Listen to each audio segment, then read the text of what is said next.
Երկիր մեդիան ներկայացնում է։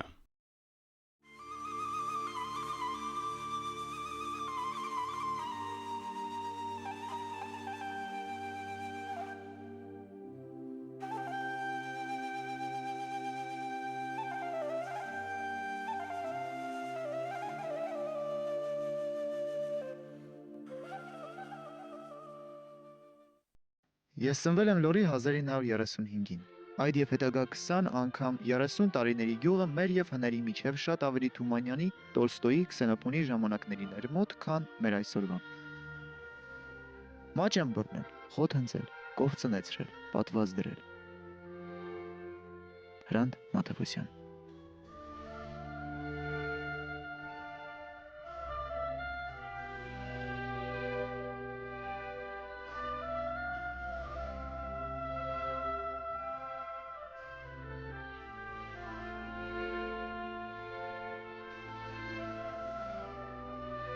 Նա ծնվել էր Ահնիձոր գյուղում, բարձրագույն կրթություն ստացել էր Երևանում,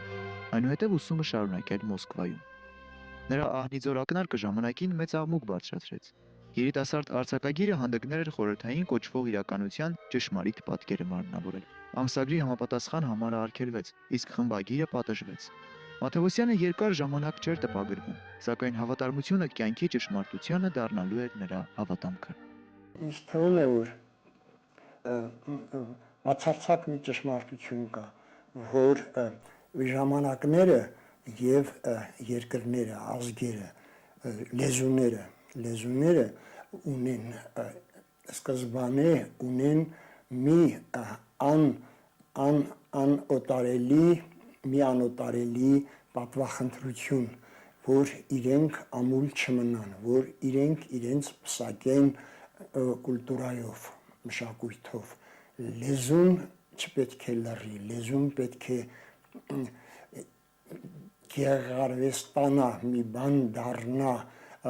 որպեսզի մյուս լեզուների մեջ կարողանա բլբլալ, խոսել, ասել, իմաստավորել։ Իշխան,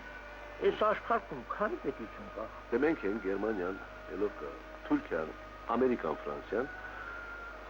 Ավստրիան, Հունգարիան, Չեխիա, Հնդկաստանը մի 100 հատ կլինի։ Գլխավորը մենք ենք ու Ամերիկան է, չէ՞։ Ավստրիա։ Կարևորը մենք ենք ու Ամերիկան։ Ավստրիան մանր երկիր է, մանրերի գործը հեշտ է։ Մեղքս մեզ է գալիս, մեկ էլ Ամերիկային։ Մանրերը արանքում գլուխ են պահում։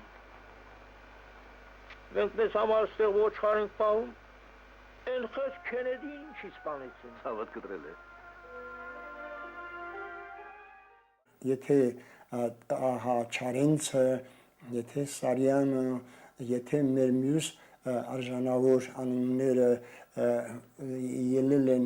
թումանյանական ժամանակների ընդերքից, ուրեմն նաև եկող ժամանակներում մեր ժամանակների, իմ ժամանակի ընդերքից նույնպես կբարձրանան մարդիկ, ովքեր եւ կողմնակի վկայությունը կլինեն իմ ժամանակի եւ նաեւ իրենց ժամանակի պսակը կլինի։ Հրանտ Մաթևոսյանը ուներ գրողի իր դավանանքը։ Ուզում էր նոր մի հովիտ փռել եւ այն բնակեցնել նոր մարդկանցով ու կենդանիներով։ Այդ ամենը կարծես թե նրան հաջողվում էր։ Ծմակուտ մի գյուղում մի երկու բնակիչ ու կենդանի արդեն ուներ։ Ասում էր. շատերն իմ հիշողության գյուղից են գալիս։ Երբեմն էլ կարողանում եմ զուտ ինձնից ստեղծել եւ այդ ամենը վերաբնակեցման տպավորություն է թողնում։ Ինչ արևային շունչ էր, ինչ գեներալ շունչ էր, մանավանդ իմ սերունդի համար 20 տարեկաններից համար դա ինչ գեներալ շունչ էր,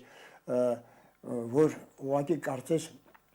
այլ ազգ էր առաջանում, կարծես մենք մեր ծնողների հետ, մեր ծնողների ժամանակի հետ բացարձակապես կապի մեջ չէինք, այլ շնչի ժողովուրդ էինք եւ իհարկե արգասավոր եղավ երկրի ժողովրդի եւ իշխանությունների ջանքը,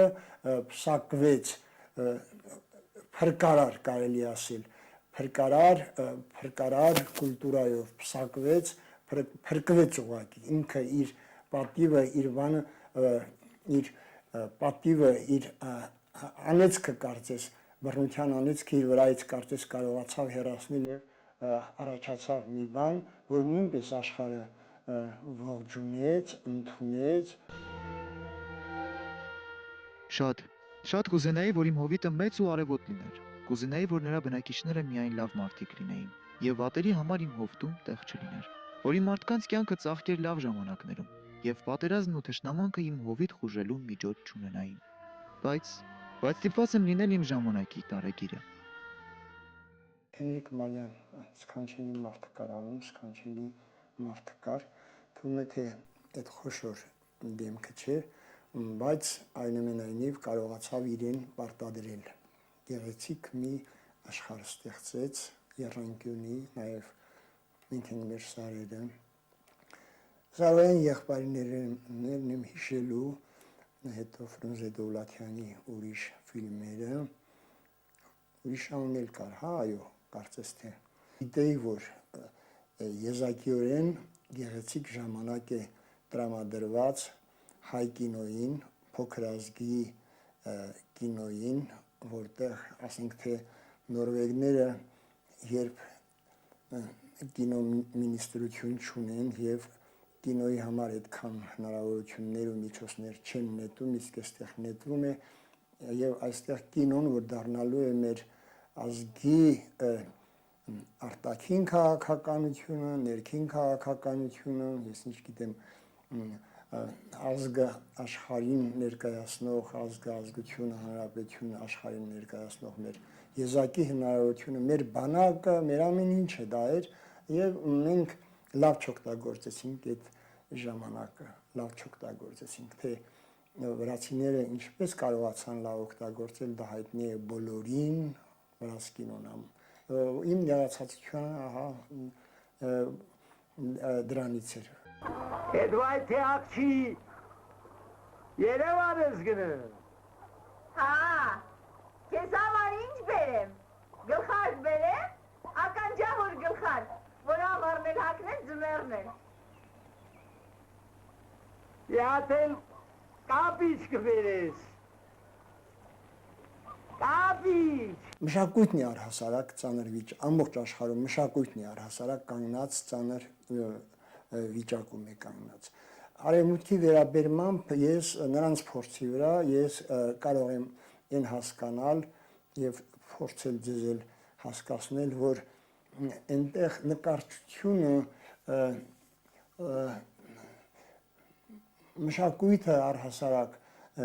մտել է կենցաղ, դարձել է ժողովրդային համաժողովրդական կյանքի մաս։ Զոր օրինակ ասենք, ծաղկանկարչությունը դարձել է քաղաքաշինության մաս։ Փողոցները ուղղակի հենց այդպես կենդանի ծաղիկներով զարդարում են, երկիրը դառնում է ծաղկաստան եւ այլևս հազիվ թե ծաղիկը դարձյալ վերադառնա շրջանակի մեջ ու պատերից կախվի։ Այդպես նաեւ երաժշտությունն է այդպես կարծես թե իր դասական ֆորմերից զրկվել ու դարձել է մարդկային կեցության ատրիբուտի օրերից մեկը, հարկ չկա կարծես թե անպայման սրահները գնալ, որպեսզի իրենց Բեթհովենին, իրենց Բախին, եկեղեցի գնալ, որ իրենց Բախին լսեն եւ հա դարձել է դարձյալ մարդկային օրվա մի բաղադրիչը եւ այդպես նաեւ գիրքը հաստորեն գրքից նրանք խլել են այդ գրքի այդ սքանչելի հնարավորությունները, չնայած իրենք ներգործուն զորությամբ երբեք հավասարներ չեն, գիրքը այլ բան է, գիրքը այլ մեծ բան է, մյուսները մեծ, բայց նրանք իրենց գրքից իրենց այդ գրքի հետ զորությունը խլել են, բայց նաև գրքի հետ հավասար մի քիչ հայտնվել են out վիճակում, խաղից դուրս վիճակում են։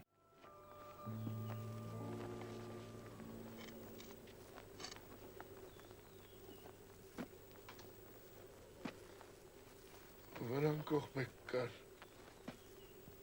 Կողպեկը տեսը տվեք։ Չուզեցանք քունդ խանգարել։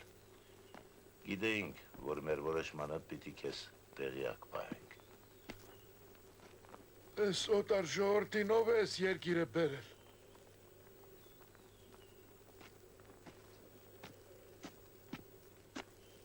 Ես եզով է։ Դու։ Ես ուսերին ես մեծացել։ Չգիտեինք, որ ուրիշի դռան շուն ենք մեծացնում։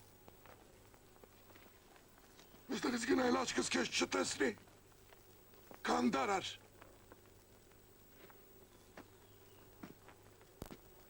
Եզը չենք, ցուլ ենք, բուղա։ Ձեր նախիրը լավ իմացեք։ Ծասի չիր։ Ոնց բարձրացել ես այնպես էլի չիր։ Մեռած ենք, բայց այնքան էլ մեռած չենք։ Ախր որոշում կա։ Օրենքով է։ Այս երկրում առանց համապատասխան իրավունքի։ Գիտես, որ կուտեսքը մեզ խելագար է դարձնում, ամեն անգամ գալիս տնկվում ես։ Էդ արդեն խոսք չունես։ Ես էլ քո երկրացին է ու քեզնից սերված։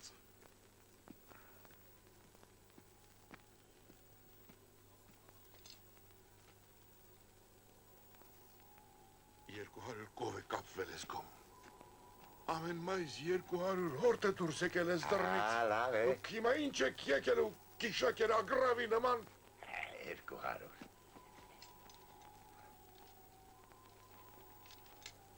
$220, եթե ճիշտը կուզես 224։ Գյուղդ ենք մտել, տունդ ենք վառել, մորդ ենք թարսնայել մատաղ, որ այդպես թշնամուն ման եք մտիկ անում։ Այսօրվա հայ հանդիսականը, հայ մարդը այն օրերում, այն հիանալի օրերում ստեղծված իր կինոդարակը ունենար մի 15-20 լավ ֆիլմի աղքատությունը գիտեմ, երկրի աղքատությունը գիտեմ եւ գիտեմ, որ ոչ մի մեծահարուստ, ոչ այդքան ունի, ոչ էլ եթե ունի անգամ իր գրպանները այդպիսի շարլատանային գործի համար չի բացի։ Չնայած եթե խելացի լինեինք, պետք է բացեինք, որովհետև դիտումներով ուրիշ ազգեր բանին, խոսքին, ջութակին, թատրոնին, գրքին շատ ավելի մեծ նշանակություն են տալիս, քան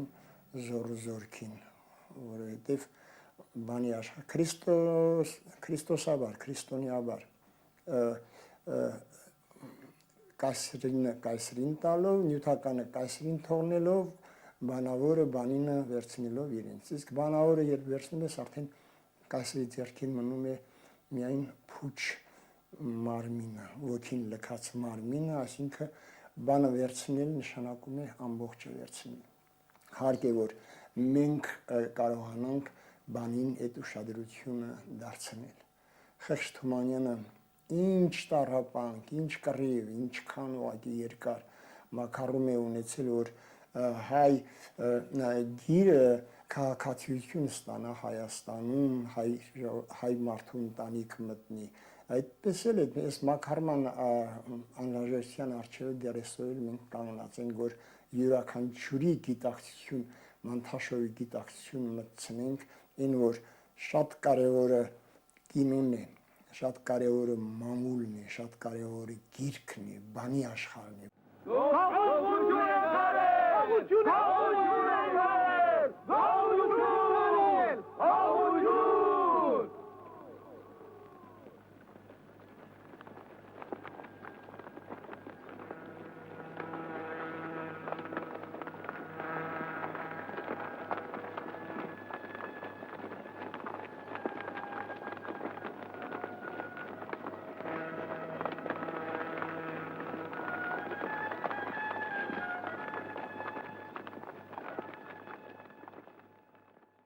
Ափսոս ավաղը միայն մերը չի, եւ չգիտեմ էլ ավաղի հարց կա, թե ավաղի հարց չկա, ավաղը միայն մերը չի եւ երբեւե ակնկալել, թե երբեւե գրողը, գիրքը, կինոն երբեւե վերադառնալու են իրենց Էյզենշտեյնյան ժամանակների առաջապահի դիրքերին զուր սպասումներին երբեք դա չի լինելու եւ դրա վկան եք դուք այսօր մենք բոլորս այսօր թե ինչ վիթխարի ճիքով միջոցների ինչ միլիոնների եւ միլիարդների ներդրումով են ուզում ջանում նկատելի մի բան դարձնել իրենց գործը ենթադրում են որ փաստավավերագրությունը գոնե առաջի շրջանում առաջի վավերագրությունը առաջի շրջանում առաջանցիկ դեր կունենա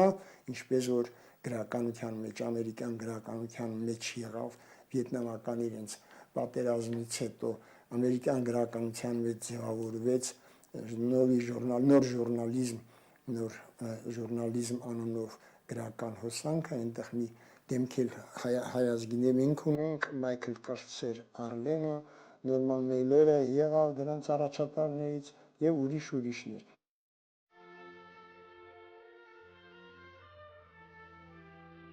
Այո, Մաթեոսյանը եղավ իր ժամանակի տարեգիրը։ Հարց էր տալիս իրեն, թե ինչու է գրում, իսկ պատասխանն էլ լինում էր հետևյալը. Ճշմարտությանը մոտ էր լինելու, եթե ասեի, չգիտեմ ինչու եմ գրում։ Աստծու որևէ արարած, եթե կարողանա ասել, թե ինքն ինչու է ծաղիկ, գալ մարդ ձի կամ նկար, այդպես էլ գրողը կասի, թե ինքն ինչու է գրում։ Ես իմ մասին միայն գիտեմ, որ այսինչ տարիքի հայ եմ, գրում եմ։ Իմ խոսքը երբեմն ինձ գոհացնում է։ Ահա Իրենց անցյալն ու ապագան նրանք ծրագրում են, այնինչ մեր վարքը օտար ձիու պես մեր տակից փախչում է։ Ուզում եմ ճշմարիտ վերծանողը լինել նրանց ճակատագրի, ովքեր անհատականություն են, բայց կորուստների ու նվաճումների ամփոփագիր են մտնում որպես անդեմ անանուն անցավ սոսկական միավոր։ Տարեգիրներն իրենց ժամանակին երկրի գլխատման պատմությունը մատենագրել են։ Ես ջանում եմ վկայել իմ ժամանակի հայոց տան ազնվականությունը։ Պարուլ Սևակի շատ դիպուկ գնահատականը կա Թեյնիկն է երգում ինչ որ եղանակ որ Բեթհովենին պատիվ կբերեր ձմռան եղյամած պատուհաններին մի Ռեմբրանտյան փորագիր նկար Շեքսպիրին է կյանքը ձեռառնում իր ողբերգական դրամաներով իսկ մենք ես ու դու արվեստ ենք խաղում եւ մի այնպիսի համոզվածությամբ որ Սերվանտեսի հերոսն էլ չուներ իրականությունը արդեն դեռ այն ժամանակ պարուրներ նկատում իրականությունը այդ մեծ արվեստն է եւ մեր թույլ գրիչների մեր կարճատեսի մեր հայացքների մեր թույլ վրցինները մեր կարճատեսի մեր հայացքը չեն կարողանում ընդգրկել այն ողբերգականը խորը մեծը համաշխարհայինը խորքայինը կոսմիկականը որ իրականությունը կա իրականությունը մեր մշակույթից մեր կուլտուրայից խուսափում է այս մեր թուլության պատճառով մեր թևերը չեն կարողանում ընդգրկել կյանքը իր ամբողջությամբ իր խորությամբ իր ընթացքի արագությամբ իր հեղափոխականությամբ դա իհարկե անպայման կպատժի մեզ եւ կկործանվի բոլոր խեղճ կրակ փորձերը որոնք մշակույթ են ձևացնում բայց մշակույթ չեն